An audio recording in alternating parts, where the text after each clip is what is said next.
Michael McCann.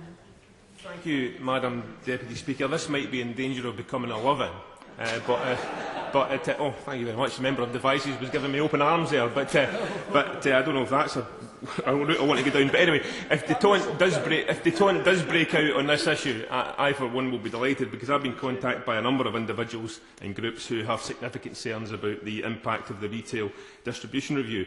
And the review purports to set new parameters for this important sector of our economy, and regulation is at its heart. The Chief Executive of the FSA has characterised the review under three main headings, and the Honourable Member for Wyre Forest set those out: the need for a transparent and fair charging system, greater clarity on the type of advice offered, and a better qualification framework for advisers. Now, I have no quarrel with the first 2 points, because, and this is where we might differ a little in terms of the content, I believe it's right that IFAs must disclose their charging structures to clients up front and in writing, so the client has information in good time before the advice process starts. I also believe it's right that the IFA must also agree and disclose the total charges that the client will incur as soon as they are known. And from the 1st of January 2013, it will be right that IFAs will only be able to make an ongoing charge where they provide an ongoing service. And I also think it's right that from the 1st of January 2013, product providers will no longer be able to offer commission on their products, and advisers will no longer be able to receive commission set by product providers, because, quite frankly, I believe that that's just hiding the charges within the commission. However, the major concern, and this is where I think everyone who's participated in the debate will be in agreement, is a concern of constituents who have contacted me on the matters around the so-called better qualifications for those who work in this market. And one should not automatically be afraid of higher qualifications for individuals who work in this important sector. However, the quality of the debate has not been helped by the tactless, ill-informed and unwise comments of the Financial Secretary to the Treasury, who caused great anger among IFAs during a debate in Westminster Hall when he compared the current Level 3 minimum qualifications for advisers to that of a McDonald's shift worker. Now, putting aside the insult to the many thousands of people across the UK, yeah. Perhaps he would agree with me on this point, that in focusing so narrowly on the qualifications, what we are of course missing, which is one of the most important things in any sort of investment industry, is experience and a track record. And by narrowly defining what we think of as the appropriate qualifications, we are completely ignoring the experience that many IFAs currently bring to their positions, who will be forced out by this sort of regulation. I agree entirely with the Honourable Member for Devices, and I'm going to come on to that point a little bit later, but that's why I was so angered, and my constituents were so angered by the comment about the current Level 3 minimum qualification for advisers, comparing that with a McDonald's shift worker. I think it is an insult to the many thousands of people who work in that particular company. And, Madam Deputy Speaker, looking around the chamber this evening, I'm sure that there's a few people in the chamber who have sampled that particular company's products. I will give way. Presumably concerned about the QCF Level 4 qualification, but is he not also concerned about the impact of the need for continuing professional development outlined in the RDR, and the fact that that is likely to disadvantage small operators who won't have the critical mass of a large organisation to rely on when taking time off, probably about a week every year, to conduct CPD? Entirely with the honourable gentleman, and it will impact upon those small businesses rather than the big part of the sector. And that's why the Financial Secretary to the Treasury should have been mindful of the commitments people have to make to gain qualifications in this particular sector. In particular, an IFA who heard the Minister's comments and blogged as follows: "I've just spent 70 hours revision to pass RO1. Nobody has paid me for my lost time. Nobody has asked me one of the 100 questions in the exam for the last 22 years. This guy," the Financial Secretary to the Treasury, "needs to get to the real world."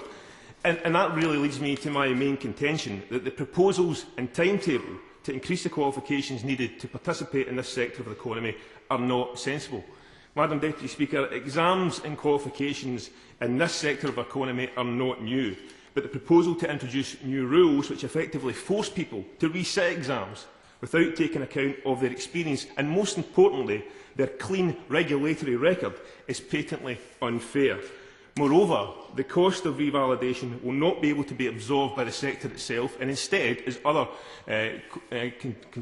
contributors have said already in the debate, will be passed on to the customer in the shape of higher fees. And of course, as others have also mentioned, there are many professional groups in the United Kingdom who are not asked to revalidate, and I seriously wonder why we're trying to isolate this particular sector. And can I also ask a question that's been asked by other honourable members, which is, why do we want to take away this valuable experience from this important part of the economy? Madam Deputy Speaker, our time is limited and there's a limit of 6 minutes in each contribution. But like other members, I want to mention one particular individual who has contacted me in the lead up to this debate. And he's actually an old friend of mine. He was a next door neighbour. And I think it's important that we bring our experiences to the House when we're discussing things. Jim Hunter sells financial products, and he's contacted me. And he didn't complain about the need for transparency. He didn't complain of the need for fairness. And he didn't complain about the need for greater clarity. In fact, having done business with Jim, he had all those ingredients there many, many years ago. And I'm sure that many of the people who contacted other honourable members are exactly the same boat. But he said this to me. He was talking to a colleague of his recently at a meeting. The gentleman's 60 years of age, with more than 30 years' experience in the industry. And if he sat the proposed exams, he would be 63 before he finishes them. And he explained that that person will be lost not only to the industry and will have to retire before his time, but because he's not going to study at that time of his life. And there are many people like this, and these people are trying to make a living for themselves in difficult times. And that ability to earn a living in this important part of our economy is effectively be taken away from them without any real benefit being delivered to the economy itself. Yes. Would the honourable gentleman agree with me that whilst the introduction of the RDR had every good intention, that actually further work should now be suspended until a full cost-benefit analysis has been done on the impact of the RDR on both the IFA community and indeed consumers? I don't think that's an unreasonable point at all, and I think that could be taken on board. But there's one point that's not been mentioned in this debate, and I think it's an important one to get in my final minute. Because the final thing that my constituent said to me is that many IFAs work on trust. And that trust takes a long time to build up with individuals. And if you therefore take out that experience out of the sector, that trust will go, and people will be uncomfortable about going to new IFAs because they'll have to rebuild that trust all over again. And that's something we should be mindful of. Madam Deputy Speaker, the RDR is an important piece of work. It's important we get it right. And for that reason, I would urge the Minister and for the other important members of the Select Committee to take these comments away, recognise the need for common sense to prevail and to work with the industry to come to a common sense solution.